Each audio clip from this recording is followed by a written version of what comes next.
برای شما فراموش نکنید خدا قرآن میگه و ما اتاکم الرسول فخذوه و ما نهاکم عنه فانتهوا.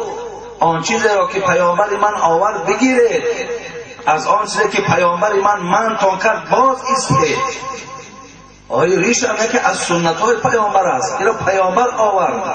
این از همون سنت های حضرت ابراهیم 10 سنتی که با پیامبر ما و شما آمد، حتی حضرت میگوید سنت های پدر من ابراهیم است. برای این چیز برادرای عزیز چکه نشه،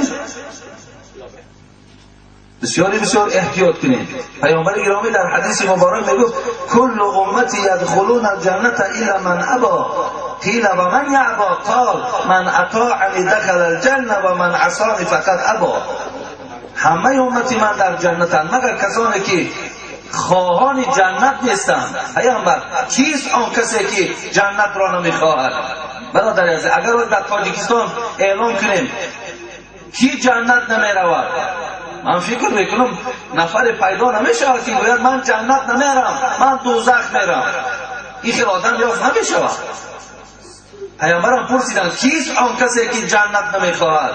گفت آن کسی که مرا اطاعت کرد، راه مرا راه خودش اختیار کرد و جنت میرود.